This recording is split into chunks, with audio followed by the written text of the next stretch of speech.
स्नेहदा स्पन्दन स्नेहदा स्पन्दन।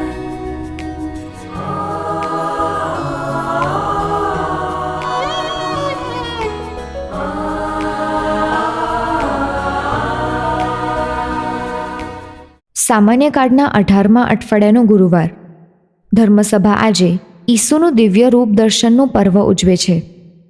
આજે ઈશ્વર આપણને આમંત્રણ આપે છે કે આપણે ઈસુની વાત સાંભળીએ અને દરેક પરિસ્થિતિમાં તેમના ઉપર વિશ્વાસ રાખીએ. ચાલો આપણે ઈસુની વાત સાંભળીને પ્રેમ, વિશ્વાસ અને સેવા સાથે દરરોજ તેમના માર્ગે ચાલીએ. સાંભળીએ સંત માથેકૃત શુભ સંદેશ, અધ્યાય 17, કડી 1-9.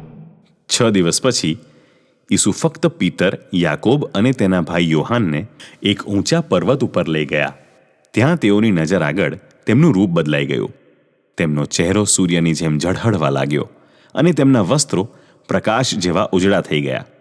અને એકાએક મોશે અને એલિયા ઈસુની સાથે વાત કરતા શિષ્યોને માલુમ પડ્યા. ત્યારે પીતરે ઈસુને કહ્યું, પ્રભુ, અહીં રહીએ તો કેવું સારું.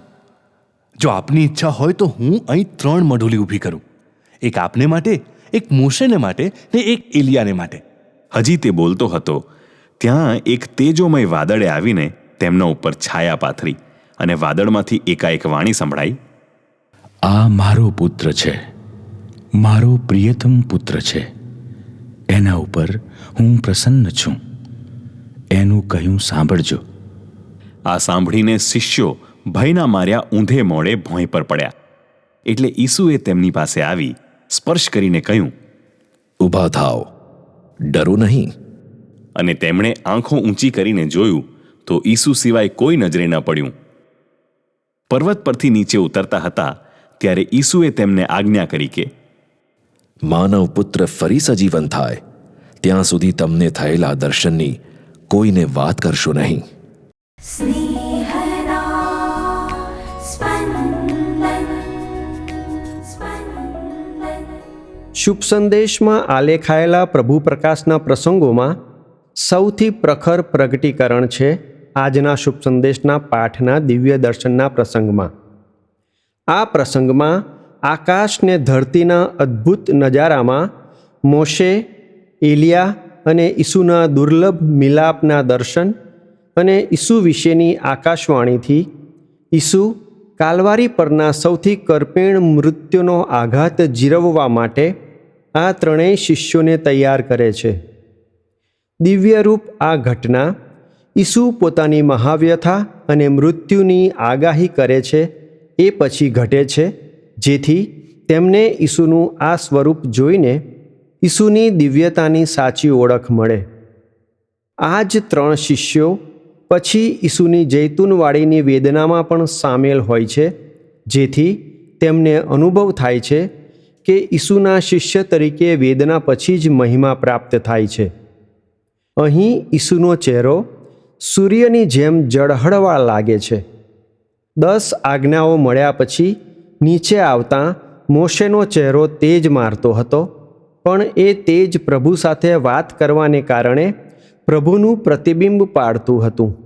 ઈસુ પોતે પવિત્ર ત્રૈક્યમાના પુત્ર પરમેશ્વર હોવાથી એમનું તેજ સ્વયંભૂ પ્રગટ થયું હતું. ત્યાં જ મોશે અને એલિયા ઈસુની સાથે દેખાય છે.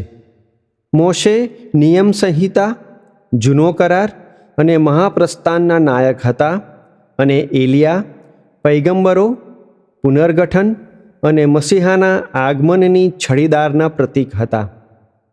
આ બંને સંપૂર્ણ જૂના કરારનું પ્રતીક હતા.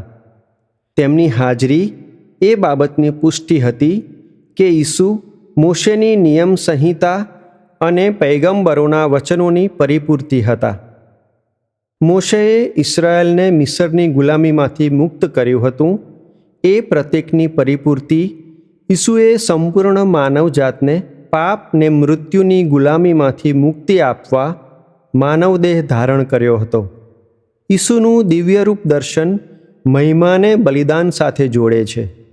પિતરની 3 તંબુ બાંધવાની હોશ ઉત્પન્ન થઈ હતી એ મહિમામય અલૌકિક દ્રશ્ય જોઈને જ્યાં આકાશ ને ધરતીના મિલનનો અદ્ભુત નજારો જૂના કરાર અને નવા કરારના મિલનની સાક્ષી બની રહ્યું હતું.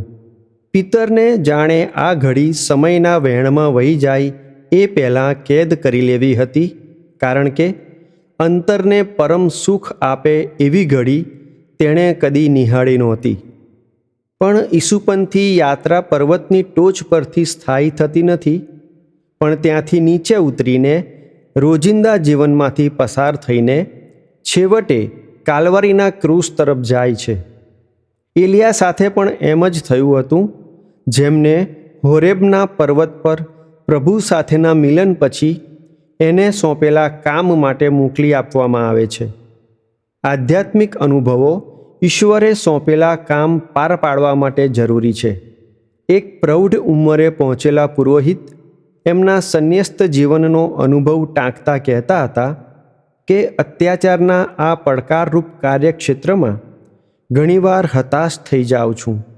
ત્યારે યુવાન પુરોહિત તરીકે મને પ્રાર્થના દ્વારા ઈસુના સાથનો જે અદ્ભુત અનુભવ થયો હતો તે આજે પણ મને હિંમત આપે છે. વાદળ પ્રભુની હાજરીનું પ્રતીક જૂના કરારમાં પણ જોવા મળે છે. આ પ્રસંગે પણ તેજોમય વાદળમાંથી ઈશ્વરની વાણી ઈસુના દિવ્ય રૂપ પર મહોર મારે છે. એનું કહ્યું સાંભળજો, એ આપણી માટે શાશ્વત આદેશ છે.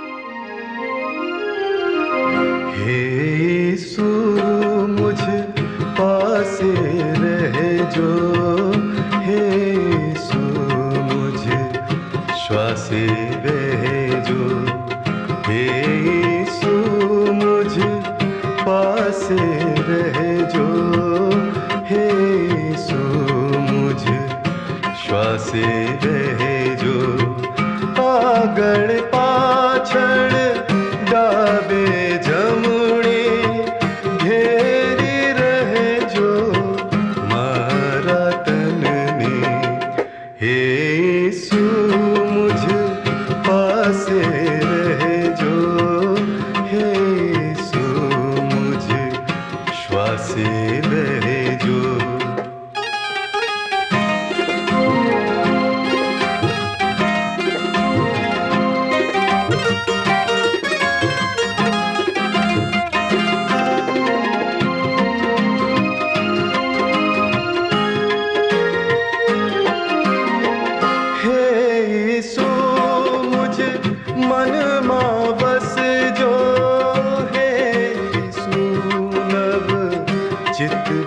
खसजो हे यीशु मुझ मन मां वसजो हे यीशु नव चित थी खसजो मुझे आत्म तम मंदिर बनजो मुझे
આગળ પાછળ ડાબે જમણે ઘેરી રહેજો મારા તનને. હે ઈસુ મુझ પાસે રહેજો, હે ઈસુ મુझ શ્વાસે રહેજો, હે ઈસુ મુझ પાસે રહેજો, હે ઈસુ મુझ શ્વાસે રહેજો, હે